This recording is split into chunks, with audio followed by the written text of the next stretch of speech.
subscribe Berita Surakarta.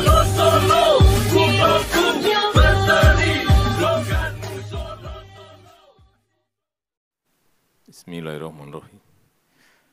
Assalamualaikum warahmatullahi wabarakatuh. Selamat sore, salam sejahtera bagi kita semuanya.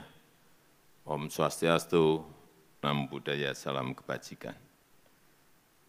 Yang saya hormati Ketua MPR RI, beserta para pimpinan lembaga-lembaga tinggi negara, yang saya hormati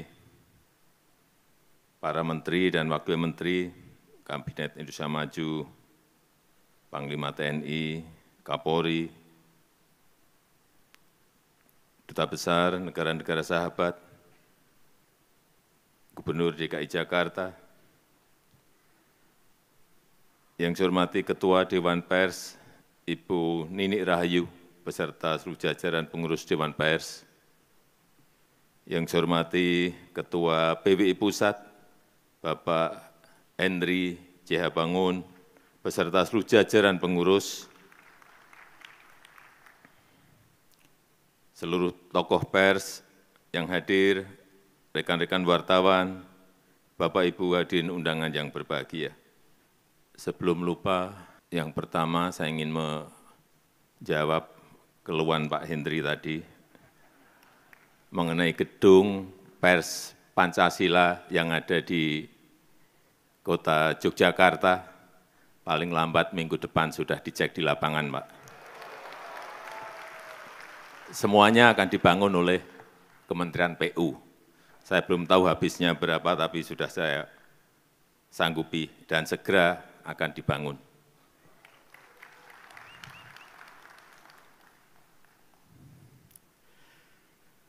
Pertama-tama, atas nama rakyat, atas nama pemerintah, saya menyampaikan selamat Hari Pers Nasional 2024, dan saya juga mengucapkan terima kasih kepada seluruh insan pers yang secara konsisten menemani masyarakat dalam kehidupan berdemokrasi.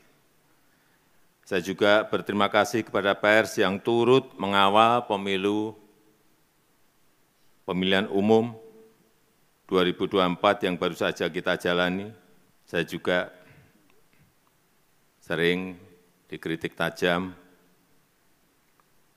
Ada gambar wajah saya yang unik-unik, yang aneh-aneh di sampul media, di sampul majalah, di media sosial, dan ramai sekali, aneh-aneh, tapi tidak apa-apa, tidak ada masalah buat saya. Tapi cucu saya ada yang komplain.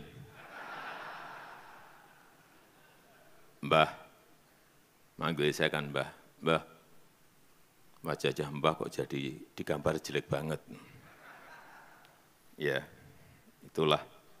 Ini bagian dari penghormatan saya atas kebebasan pers, kebebasan berekspresi, dan kebebasan berpendapat.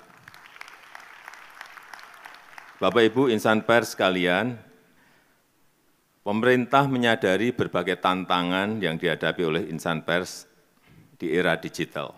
Oleh karena itu, pers terus berupaya oleh sebab itu, pemerintah terus berupaya untuk mendukung ekosistem pers yang adaptif dengan tetap menghormati kebebasan pers. Seperti yang sudah saya sampaikan pada peringatan Hari Pers Nasional tahun lalu, jurnalisme berkualitas dan keberlanjutan industri media konvensional menjadi perhatian penting pemerintah, dan ini yang dinanti-nanti.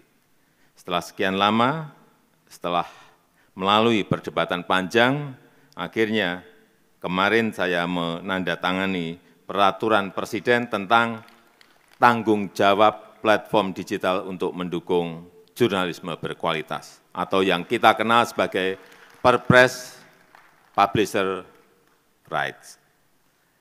Prosesnya memang sangat panjang, banyak perbedaan pendapat, dan saya tahu ini melelahkan bagi banyak pihak, sulit sekali menemukan titik temu.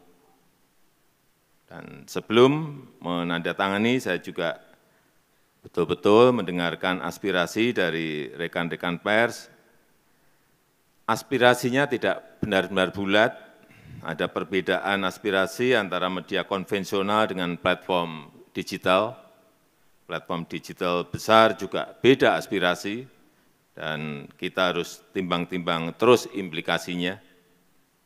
Dan setelah mulai ada titik kesepahaman, mulai ada titik temu, ditambah lagi dengan Dewan Pers yang mendesak terus, perwakilan perusahaan pers dan perwakilan asosiasi media juga mendorong terus, akhirnya kemarin saya menaikkan Perpres tersebut. Bapak Ibu yang saya hormati, perlu saya ingatkan tentang semangat awal dari Perpres ini. Kita ingin jurnalisme berkualitas, jurnalisme yang jauh dari konten-konten negatif, jurnalisme yang mengedukasi untuk kemajuan Indonesia.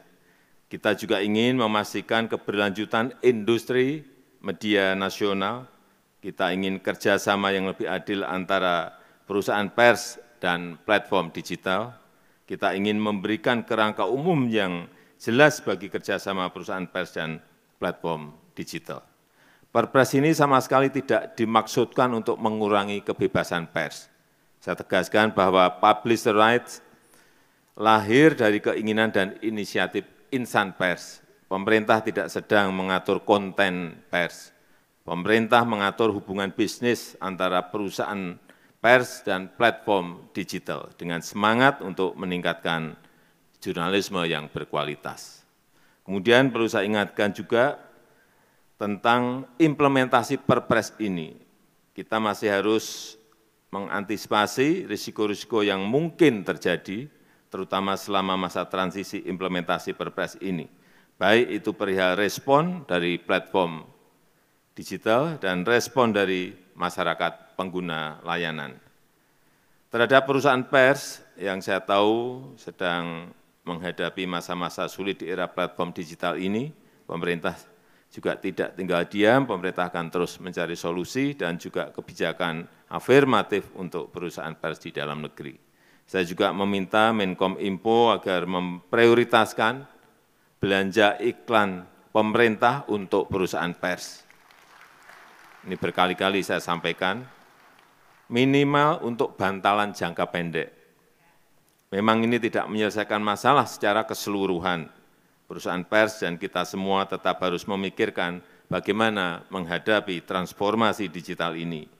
Dan kepada rekan-rekan kreator konten yang kabarnya khawatir terhadap Perpres ini, saya sampaikan bahwa Perpres ini tidak berlaku untuk kreator konten. Silahkan dilanjutkan kerjasama yang selama ini sudah berjalan dengan platform digital. Silahkan lanjut terus, karena memang tidak ada masalah. Bapak Ibu insan pers yang saya banggakan, terakhir saya ingin menitip dua pesan. Pertama, pers harus tetap menjadi salah satu pilar penjaga demokrasi. Pers harus menjadi rumah bersama untuk menjernihkan informasi. Beritakanlah fakta-fakta apa adanya, tapi bukan mengada-ada, bukan asumsi-asumsi, bukan seolah-olah ada. Yang kedua, saya sangat berharap perusahaan pers dapat memikirkan langkah-langkah konkret dan strategis, terus melakukan inovasi agar adaptif dalam merespon perubahan zaman, mampu berdiri tegak secara mandiri di tengah gempuran persaingan global.